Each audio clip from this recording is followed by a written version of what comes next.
આજની આ સભામાં ક્ષત્રિય સ્મિતા સંમેલન આણંદ જિલ્લાની અને આ ખંભાતની ધરતી પર આપણી વચ્ચે ઉપસ્થિત ગુજરાત સંકલન સમિતિના સૌ આગેવાનશ્રીઓ અને ઉપસ્થિત સૌ ક્ષત્રિય સમાજના વડીલો, ભાઈઓ, માતાઓ અને બહેનો, કહેવાય છે કે જે મસ્તી આંખોમાં છે, જે મસ્તી આંખોમાં છે તે સુરાલયમાં નથી હોતી, અમીરી કોઈ દિલ્હી શહાલયમાં નથી હોતી.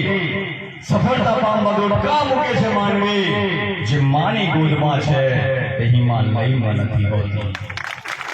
જે પ્રેમ, જે સ્નેહ ભાઈમાં છે, સમાજમાં છે, એ બીજે ક્યાંય નથી. અને આ રાજપૂત સમાજે આ દેશ માટે 565 હજારના હસતા મોઢે સમર્પણ કર્યા કે દેશમાં લોકશાહી જીવંત રહે. પછું અત્યારે થઈ રહ્યું છે ખરું, અને એના કારણે આ પુરુષોત્તમ રૂપાલા જેવા લોકો, જે ગણ્યા ગોઠા મુઠ્ઠીભર લોકો છે, એ આપણા સમાજની અવગણના કરે છે. એમને ખબર નથી કે એ સમાજ છે કે કદાચ વિખૂટો તો રહ્યો પણ અત્યારે ભેગો થઈ ગયો છે, ભાઈ સમજી લેજે. અને બીજા પણ ઘણા બધા રૂપાલા તૈયાર થયા છે અને વારંવાર બોલે છે, પણ એમને ખબર નથી કે આ સમાજ, એ સમાજ માથા આપવા વાળો સમાજ છે અને માથા લેવા વાળો સમાજ છે. પણ એમના મગજમાં એક લઈ ભરી ગઈ છે કે આ સમાજ કશું જ નહીં કરી શકે. પણ એમને એટલું ધ્યાન રાખજો કે આવનારો સમય એ આ ક્ષત્રિય સમાજનો છે. અને આ સમાજ કેટલા લોકો એવા છે કે એમને જાહેરમાં કહું કે હવે કેસરી ટોપી અને 1.5 ફૂટના કેસરી પટ્ટા પહેરવાનો સમય નથી, હવે સમય કેસરી સાફા પહેરવાનો સમય છે. અને આ સાફા પહેરી અને ધર્મના ભીંગાને એક બાજુ સત્ય, એક બાજુ અસત્યની લડાઈ લડવાનો સમય છે. આ ક્ષત્રિય સમાજે હવે સમય છે કે ધૂમ ધડકા તડકામાં વગર માંડવે સમાજ સાથે બેસી અને વરાની દાળ ખાવાનો સમય છે. પણ હવે સમય મીઠી કઢી ખાવાનો સમય નથી. આ સમાજ છે જે ક્ષત્રિય સમાજ ક્યારે જાતિવાદી ના હોય, અને જે જાતિવાદ કરે એ ક્યારે ક્ષત્રિય ના હોય. ખૂબ દયનીય પરિસ્થિતિ છે. આજે મીડિયાવાળા મિત્રો મળ્યા અને એમને એક પ્રશ્ન પૂછ્યો કે રાહુલજીએ પણ એક સ્ટેટમેન્ટ આપ્યું, એના બાબતમાં સંજયસિંહ રાજ તમારે શું કહેવું છે? એટલે મેં સરસ જવાબ આપ્યો કે ભાઈ, તમને હમણાં દેખાયું કે જ્યારે સંસદમાં માનનીય प्रधानमंत्री श्री नरेंद्र मोदी जी એવું બોલ્યા कि इन राजा महाराजाओं का तो अंग्रेजों के साथ बहुत गहरा नाता था, ત્યારે તમે કઈ ગયા હતા? એ અમિત શાહજી બોલ્યા ત્યારે તમે કઈ ગયા હતા? એ પરેશ રાવલ બોલ્યા ત્યારે તમે કઈ ગયા હતા? અને હમણાં ગુજરાતમાં પુરુષોત્તમ રૂપાલા જેવા લોકો બોલ્યા ત્યારે તમે કઈ ગયા હતા? મીડિયાવાળા, તમે ખૂબ સારું કામ કરો છો, પણ પ્રશ્ન પૂછો તો બંને બાજુ પૂછો. અને રૂપાલા પછી પણ ઘણા બધા સ્ટેટમેન્ટ આપ્યા. એ સ્ટેટમેન્ટ અને આ રૂપાલાજીના સ્ટેટમેન્ટમાં આપ અને જમીન જેટલું અંતર છે. વાત સમજી લેજો. એવા તો કેટલાય બોલવાના, પણ જે સમયમાં રાજા રજવાડા એવું કીધું જમીન લઈ લેતા હતા, એ વાતની આજે વિડીયો થકી મારે ચોખવટ કરવી છે. એ સમયમાં લોકશાહી નથી અને શુરવીરતાની વાત હતી કે જે સમયમાં રાજા લડે, યુદ્ધ થાય, ત્યારે માથા આપતા હતા પણ ખરા અને માથા લેતા હતા પણ ખરા, અને જીતે એ તો લઈ જ લે. બરાબર કે નહીં? ત્યારે લોકશાહી અલગની ભવ હતી. પણ આજના સમયમાં લોકો વડે, લોકો દ્વારા, લોકોથી જે છૂટાયેલા જે લોકો છે અને જે છૂટી અને જેના પ્રતિનિધિત્વ કરવા માટે મોકલે છે, એટલે ઈવીએમ મશીનમાંથી રાજા પેદા થાય છે. અને આજના રાજાઓ ગણ્યા ગોઠ્યા મુઠ્ઠીભર લોકો કેટલા બધા ગૌચરો થઈ ગયા ત્યારે તમને દેખાતું નથી, બરાબર કે નહીં? આ રાજાઓ આજના કેવું અપમાન કરે. આ દેશમાં હમણાં વાત કરી કરણસિંહ બાપુએ કે ભાજપમાં મત નહીં આપવાનો. જ્યાં સુધી રૂપાલાજીની ટિકિટ રદ નથી થઈ ત્યાં સુધી વિરોધ તો ફક્ત રૂપાલાજીનો હતો, પણ ગુજરાત સંઘર્ષ સમિતિએ નક્કી કર્યું કે હવે ટિકિટ રદ નથી થઈ. તો એનું કારણ શું છે? એનું કારણ એ ભારતીય જનતા પાર્ટી છે કે જેણે ટિકિટ રદ ના કરી. અને જો ભાજપ ઉપર આક્ષેપ કરીએ તેનો સીધો સાદો અને સરળ એક જ મતલબ થાય કે માનનીય પ્રધાનમંત્રી શ્રી નરેન્દ્ર મોદી અને અમિત શાહ જેવું નથી ચાહતા કે આ રૂપાલાની ટિકિટ રદ થાય. વાત બરાબર કે નહીં? અને નથી ચાહતા એનો મતલબ સીધો સાબિત થાય કે આ ગુજરાતના જે ક્ષત્રિયો છે એ એક બાજુ અને એક બાજુ એક રૂપાલા, આ બંનેનું મૂલ્યાંકન એ લોકોએ કેવું કર્યું કે આ લોકો કોઈ ગેરવિખેર છે. ગુજરાત બધો અગ્નિ સળગ્યો પણ સમગ્ર દેશમાં સળગતો ગયો અને સમગ્ર દેશના 22 કરોડ એક બાજુ ક્ષત્રિયો છે અને એક બાજુ રૂપાલા છે. આપણી નોંધ લેવાતી નથી. હવે નોંધ લેવાનો સમય આવી ગયો છે. અને બાપુએ હમણાં સરસ વાત કરી કે પાણીયા થવાનું પસંદ કરીએ ત્યારે કોઈ કવિએ સરસ મજાની વાત કરી છે કે ઘર ધીંગાણે જેના માથા મહાને ઓલા પારિયા થઈને પૂજાવું રે ઘડવૈયા મારે ઠાકોરજી નથી થાવું. ઘડવૈયા મારે ઠાકોરજી નથી થાવું. કે પારિયા થઈને પૂજાવાનું પસંદ છે પરંતુ ઠાકોરજી નથી થાવું. આ એ સમાજ છે જે બધાય માટે લડ્યો, બધાય માટે બોલ્યો. એના માટે કોણ હિન્દુ, એના માટે કોણ મુસ્લિમ, એના માટે કોણ શીખ, એના માટે કોણ ઈસાઈ. એટલે તો આપણે બાપુ કહેવાયા, બરાબર કે નહીં? અને આ બાપુ પણ આજે પણ આપણી ખાનદાનીમાં આપણી લોહીમાં છે. વાતને લખી રાખજો. આ દેશ માટે મરી ફીરવા વાળો આપણો સમાજ આજે ક્યાં છે? ભેગા રહેજો. ભાજપ અને કોંગ્રેસની વાત નથી, પરંતુ આપણા અસ્તિત્વની લડાઈ છે, આપણી અસ્મિતાની લડાઈ છે. અને એટલા જ માટે ગુજરાત સંઘર્ષ સમિતિએ નક્કી કર્યું કે નાના મોટા કોઈ મુદ્દા ધ્યાનમાં એવા તો કેટલાય ટીકા ટિપ્પણી કરવાના, પણ જેને આપણી નારીની વાત કરી, નારી સન્માનની વાત કરી, નારી શક્તિને ઠેસ પહોંચાડી, એના માટે લડવા માટે નીકળ્યા છે. આ મુદ્દો ભટકાવવાનું કામ ના કરશો, આખો ક્ષત્રિય સમાજ આ ભારતીય જનતા પાર્ટીના વિરોધમાં મતદાન કરશે. એ વાત પણ સમજવા જેવી છે. મિત્રો, થોડી વાત વધારે કરીશ કે રામ અને રાવણ વચ્ચે યુદ્ધ થયું. રામ અને રાવણ વચ્ચે યુદ્ધ થયું. રાવણ મૃત્યુની સૈયામાં પડ્યો હતો અને તે સમયમાં રામે લક્ષ્મણને એવું કીધું કે હે લક્ષ્મણ, આ તું નીચે જા અને રાવણ પાસે જઈ અને કઈ કોટપાટ લે. ત્યારે લક્ષ્મણે ના પાડ્યું કે ભાઈ ત્યાં રાવણ આપણો દુશ્મન છે, એમણે મારી ભાભીનું હરણ કર્યું હતું, એની પાસે નહીં જાઉં. પણ મોટા ભાઈ તરીકે રામે આજ્ઞા કરી એટલે લક્ષ્મણ રાવણ પાસે જાય છે અને માથા ઉપર જઈને ઉભો રહીને એવું કહે છે કે હે દયાનંદ લંકેશ, હે રાજાધિરાજ, હે મહારાજ, મને કઈ બોધપાઠ કરો.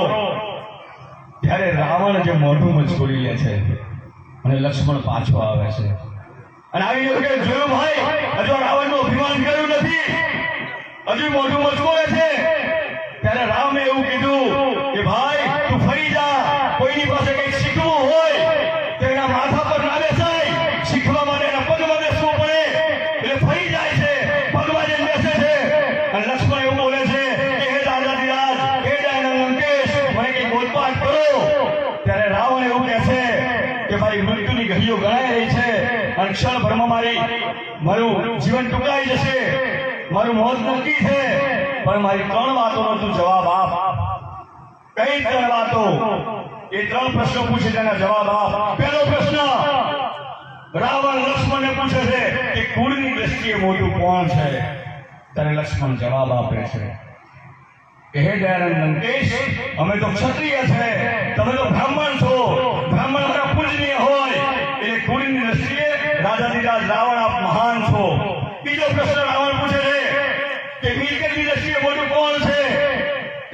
લક્ષ્મણ જવાબ આપે છે કે અમારી પાસે તો અત્યારે આ જંગલમાંથી આયા, અયોધ્યા દૂર છે અને તમારી પાસે તો આખી લંકા સોનાની છે, એટલે મિલકતની દ્રષ્ટિએ જ્યારે લંકેશ આપ મોટા છો. ત્રીજો પ્રશ્ન કે સૈન્યની દ્રષ્ટિએ મોટું કોણ છે? ત્યારે લક્ષ્મણ જવાબ આપે છે કે અમારી પાસે તો વાનર સેના છે, પણ હે જ્યારે લંકેશ, હજારો કરોડો લાખો છોડીની સંખ્યામાં તમારી પાસે રાક્ષસની સૈન્ય છે, આપ મોટા છો. ત્યારે વાત હવે સાંભળવા જેવી આવે છે. ત્યારે રાવણ એવું કહે છે કે સૈન્યની દ્રષ્ટિએ હું મોટો, મિલકતની દ્રષ્ટિએ હું મોટો, કુળની દ્રષ્ટિએ હું મોટો, તેમ છતાં મારી હાર શા માટે થઈ ખબર છે? લક્ષ્મણ ના પાડે છે. અને ત્યારે રાવણ એવું કહે છે કે અસત્ય અને અસત્યના યુદ્ધમાં, અધર્મના યુદ્ધમાં, ધર્મના યુદ્ધમાં, હે લક્ષ્મણ, તું તારા ભાઈ રામ સાથે હતો, પરંતુ મારો ભાઈ વિભીષણ મારી સાથે નહીં, પણ એ પણ તારા ભાઈ રામ સાથે હતો. એટલા માટે મારી હાર થઈ. જે ભાઈનો નહીં એ કોઈનો નહીં, અને જે લોહીનો નહીં એ કોઈનો નહીં. પ્રતિજ્ઞા લો કે આ સમય એ ભાઈઓને ભેગા થવાનો સમય છે. આ સમય એ સમાજ સાથે બેસવાનો સમય છે. આ ઘડી વારંવાર નહીં આવે, આ સમય વારંવાર નહીં આવે. ખૂબ દુઃખ સાથે કહેવું પડે, ખૂબ દુઃખ સાથે કહેવું પડે કે ન હિન્દુ નીકળ્યા ન મુસલમાન નીકળ્યા, ન હિન્દુ નીકળ્યા ન મુસલમાન નીકળ્યા, કબર ખોલી જોયું તો બધા ઇન્સાન નીકળ્યા. માનવતાને મહેકાવાળો આ સમાજ એ કોઈની ક્યારે અવગણના ના કરે, કોઈની પણ બેન દીકરીની ક્યારે ટીકા ટીપ્પણી ના કરે, બધાય માટે લડે, બધાય માટે બોલે. પણ આ મુઠ્ઠી પર લોકોએ આપણને હિન્દુત્વનો પાઠ ભણાવ્યો. એ લોકો હિન્દુત્વની વાતો કરે, પણ જ્યારે હિન્દુત્વ સાથે 25 પૈસાના લેવા દેવા નથી. ત્યારે ભગવાન રામના નામે મત માગે, ત્યારે ગાયના નામે મત માગે, પણ એ જ ગાય જ્યારે લંપી વાયરસની અંદર હજારોની સંખ્યામાં મરી ગઈ, ત્યારે ગાય સામે જોયું નહીં. અને 150 કરોડના પ્રોજેક્ટમાં ચિત્તા લાયા. શું લાયા? ચિત્તા. ચિત્તાએ ખાધું, ચિત્તાએ પીધું, ચિત્તાએ 3 બચ્ચાને જન્મ આપ્યો. એટલે આ ભાઈ ચિત્તાની ચિંતા કરવાવાળા તમે લોકો એ ચિત્તા રૂપી અદાણી અને અંબાણી જેવા મોટા લોકોની ચિંતા કરે છે, પરંતુ આ ગાય જેવી થોડી ગરીબ જનતાની ચિંતા કરતા નથી. ગાયના નામે મત માગ્યા, પરંતુ ગાય કાપનારા લોકો પાસે, કંપનીઓ પાસે પાર્ટીનું મોટું મોટું ફંડ લીધું. આ વાતને પણ આપણે સમજવી પડશે. એક ક્ષત્રિય ભાગી મહારાજ કે જે ઘરથી માથા અલગ કર્યા, ગાય માટે લડ્યા, બેન દીકરીઓ માટે લડ્યા, અને વાત હમણાં કરે કે ભાજપને મતદાન નહીં કરવાનું, એટલે એમનું સ્લોગન આવ્યું. કેવું સ્લોગન? કે મેરા પરિવાર મોદી કા પરિવાર. બરાબર કે નહીં? મેરા પરિવાર મોદી કા પરિવાર. તો એમને એટલી ખબર નથી કે આ ગુજરાતમાં જેટલા દિવાળીમાં ફટાકડા ના ફૂટે એટલા તો પેપરો ફૂટ્યા. એક વાર ને બે વાર ને 22 વખત પેપરો ફૂટ્યા. તે પેપરો ફૂટવાની સાથે આ યુવાનોના ભવિષ્ય પણ ફૂટ્યા. યુવાનોના ભવિષ્ય ફૂટ્યા, પણ એની સાથે જે મા બાપે પરસેવો પાડી, કાળી મજૂરી કરી, અને જે મોંઘી મોંઘી ફીઓ ભરી અને ફી ભરી, એટલે મા બાપના સપનાઓ પણ તૂટ્યા. તો એ તમારા પરિવારમાં ના આવે? આવે કે ના આવે? બહેનો બેઠી છે એટલે એક નાનકડો જોક્સ કહી દઉં. બહેનો, 2 બહેનો છે ને વાતો કરતી કરતી શાકભાજી લેવા ગઈ હતી. અને બહેનોને એવું થાય કે મારું કરું ને એમ. શાકભાજી લેવા ગઈ એટલે 2 બહેનો ચાલતી ચાલતી આવી. પેલી બહેને બીજી બહેનને પૂછ્યું કે બેન, તાર છોકરો મોઢામાં અંગૂઠો ચૂપતો હતો, તે બંધ કેમ ન કરી દીધો? તમે કે નહીં કેવું રહેવાનું ને, કોને મને કોમ લાગે, કઈ દે દવા તો લાવી કેમ, કયા દવાખાનામાં ગઈ હતી? નથી કેવું રહેવા. હું આજે જ કરી બેને એવું કીધું કે જો હું દવાખાને ગઈ નહીં, પણ મેં મારા છોકરાને કહે ઢીલી ચડ્ડી પહેરાવી દીધી છે. શું કર્યું છે? ઢીલી ચડ્ડી પહેરાવી દીધી. ઢીલી ચડ્ડી ને અંગૂઠો ચૂહવામાં શું લેવા દેવા એમ? મારો છોકરો છે અંગૂઠો ચૂહશે ત્યારે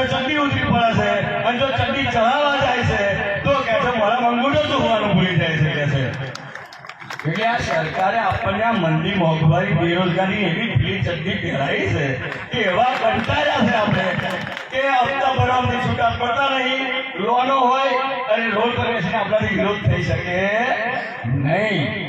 પણ આપણા સમાજમાં કેટલાક ભારતીય જનતા પાર્ટીના જે ક્ષત્રિયો છે એને બધા મંચ પરથી કહું છું કે કેટલાક લોકો એવું લખે છે કે ભાજપનો કહેવાય પણ એવું ના કહેતા. એ આપણા ભાઈઓ છે, આપણા ભાઈઓ છે. એમને મન દુઃખ થાય એવું ના કહેવાય પણ એમને નોંધ લેવી પડે કે હું જરા એવું કે ભાઈ તમે અમુક જણા એવું કે છે કે પાર્ટી અમારી નોંધ લે, તો જો પાર્ટી તમારી નોંધ લે તો આ સમાજ તમારી નોંધ ના લે. ભાઈ લે કે ના લે, વાતને સમજવી પડશે. સમય મર્યાદા છે પણ ઘણું બધું કહેવું હતું. અને આણંદ જિલ્લા વતી સ્થાનિક ભારતીય સેના સંગઠન માનનીય રજનીશસિંહ ચૌહાણ બાપુ એ ઉપસ્થિત છે. એમને આયોજકો મિત્રો એટલે ભારતીય સેના સંગઠન વતી આપનું સ્વાગત કરીએ છીએ. ક્ષત્રિય સેના આણંદ જિલ્લો, યુવા ક્ષત્રિય સેના આણંદ જિલ્લો, ક્ષત્રિય એકતા મંચ આણંદ જિલ્લો, શ્રી ક્ષત્રિય કલી સેના પરિવારનો હું છું એટલે ક્ષત્રિય કલી સેના પરિવાર વતી અમે એક ગોઠવણી આપીએ છીએ કે આવનારા સમયમાં આ બધા ભેગા રહેજો, જોડે રહેજો, સમાજ જોડે રહેજો. અને છેલ્લી પ્રતિજ્ઞા કરી અને આપણે બધા પ્રતિજ્ઞા કરવી છે, વટ વચનને વેર ખાતર પ્રતિજ્ઞા કરવાની છે.